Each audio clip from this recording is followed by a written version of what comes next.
Sometimes the most profound shifts in human behavior, they don't really arrive with some massive cultural announcement. Right, there's no big press release for how society changes. Exactly. They look completely mundane, almost, well, invisible, like a random web page you would normally just scroll right past without a second thought. We tend to look for those big, sweeping milestones to tell us that things are shifting.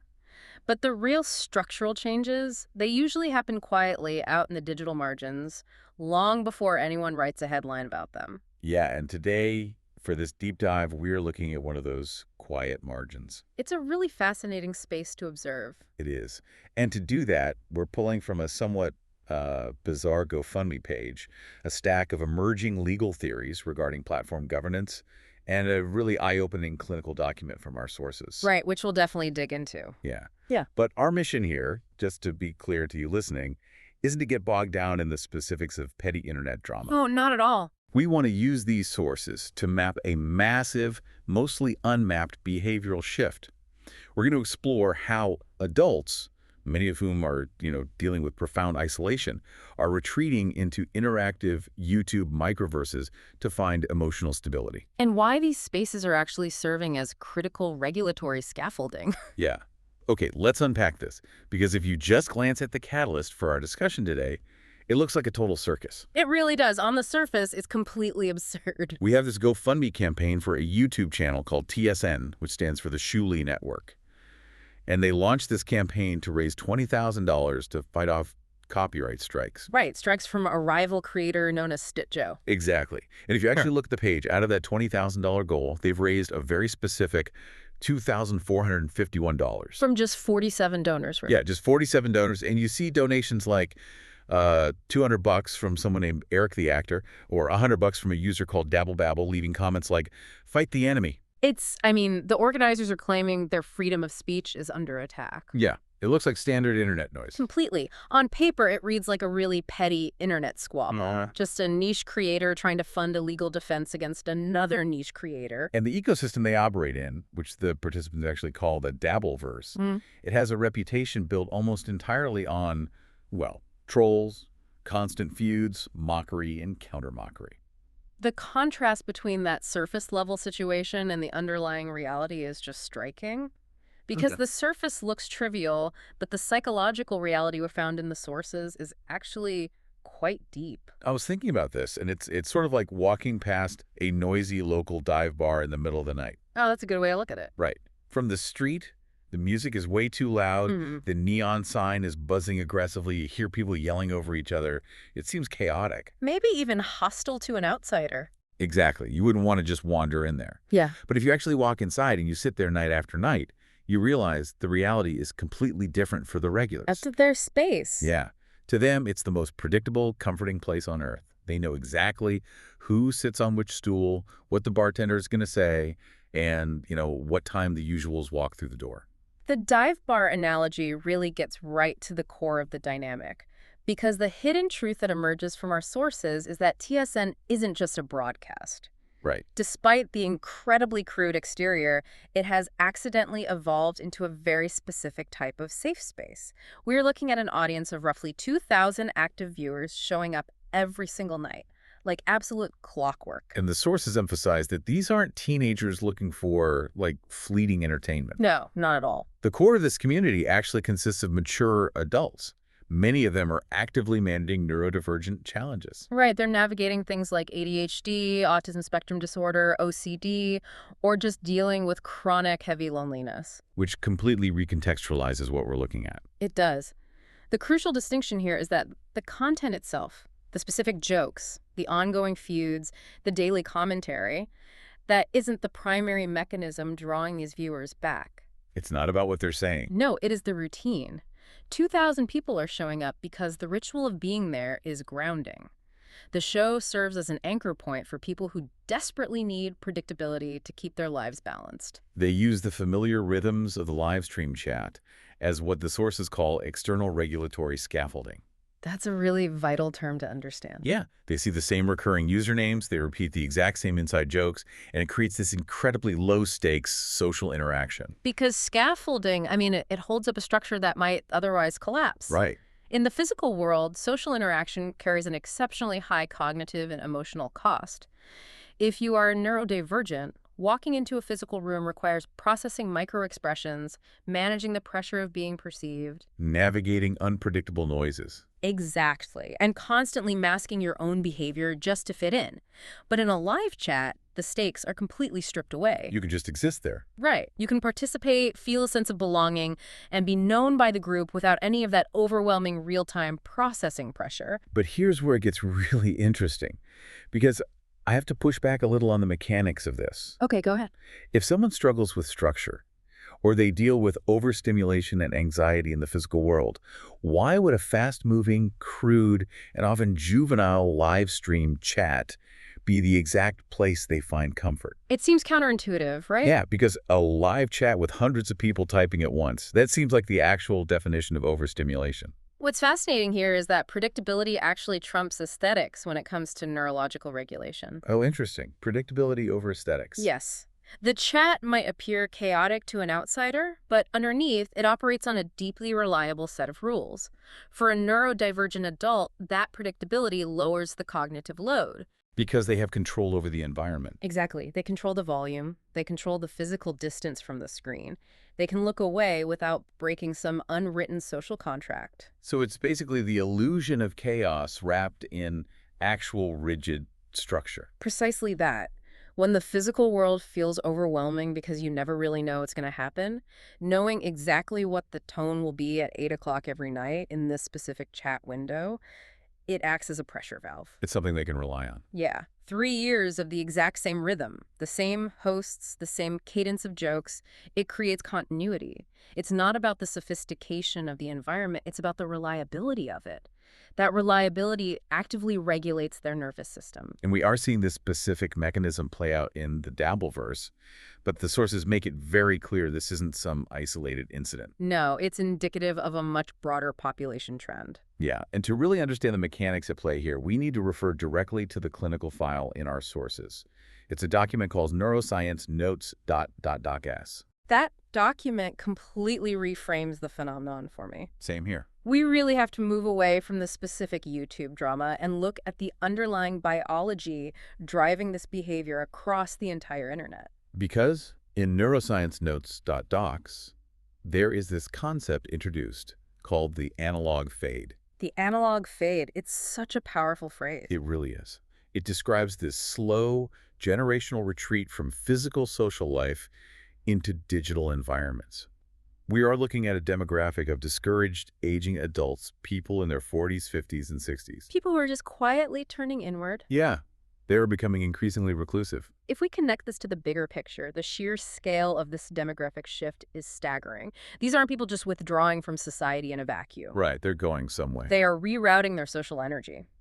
Traditional social structures, what sociologists call physical third places, like community centers, local cafes, or, bowling leagues, they are fading for them. They're either unavailable or too expensive or simply too socially costly to navigate. Exactly. So they are actively seeking out interactive, low-stakes digital communities as a replacement. It feels like a quiet mass migration. But instead of people packing up moving trucks to leave a loud, overwhelming city for the quiet suburbs, they're just staying put. Right. They're rerouting their social energy into a glowing rectangle at the exact same time every single night. And Neuroscience Notes.docs makes a critical clinical distinction that we really have to emphasize here. This is not simply screen addiction. Right. We shouldn't be pathologizing this. No, it should not be pathologized as a disease. The document details how the brain biologically relies on predictable routines to maintain emotional stability. It's a biological need. Yes. The neuroscience shows that when an individual anticipates a familiar, safe routine, their cortisol levels, the stress hormone, begin to drop. Wow. And simultaneously, recognizing familiar patterns, like those inside jokes or recurring usernames in the chat, it triggers mild dopamine loops. So the brain is literally rewarding them for showing up to the chat. It's self-medicating through pattern recognition. And the interactivity is what actually completes that loop. They aren't passively watching television where the broadcast doesn't know they exist. Right. The TV doesn't talk back. Exactly. The predictable live streams and the familiar chat rhythms create a feedback loop. The host reads a comment, the chat reacts, the viewer feels seen. It's a connection. It is a completely natural, routine-anchored coping mechanism. It's a valid human adaptation to the environments that are currently accessible to them. These live streams are functioning as genuine digital third places. I want you, the listener, to think about your own digital habits for a second. Do you ever open the exact same subreddit every night just to see familiar usernames arguing about the exact same topic? Or maybe you listen to a specific show every morning while making coffee. Right, and if the audio is late or missing, your whole morning feels just slightly off kilter. It's frustrating. It's the exact same biological mechanism at play here. Your brain is using a digital pattern to set its baseline. The scale of reliance is really the only difference. For some, a missing morning routine is just an annoyance. But for the audience we're discussing, the nightly live stream is the primary load-bearing wall of their social and emotional day. Which brings us to a really profound vulnerability. Yeah, this is the fragile part. Because these digital third places aren't physical buildings. They don't have a lease or a foundation or a locked door. They're just digital feeds. They exist entirely at the mercy of platform algorithms. Yes, and the petty grievances of other creators. That vulnerability leads us right back to the GoFundMe and those copyright strikes. Stitcho issuing strikes against the TSN channel isn't just a matter of content being temporarily unavailable. Right, because we now understand that these spaces are vital emotional stabilizers.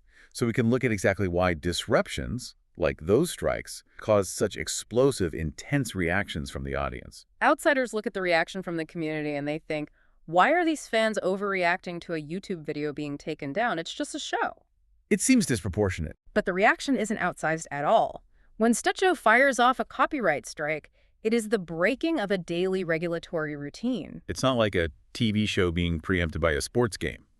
A copyright strike here is like the city suddenly bulldozing the local park where you walk your dog every morning without any warning or public notice. That's a great analogy. It literally destroys the physical, or in this case, digital geography of your day. If your brain relies on that nightly live stream to drop your cortisol levels and feel grounded, and suddenly a strike takes the channel offline entirely, the loss of that anchor leads to immediate dysregulation. The routine is gone. The rug has been completely pulled out from under a community that depends on that predictability. So the subsequent anger and financial mobilization, like raising $2,000 in a matter of days from a very small group, it's entirely proportional to the loss of their safe space. It triggers genuine biological anxiety. Absolutely. So what does this all mean?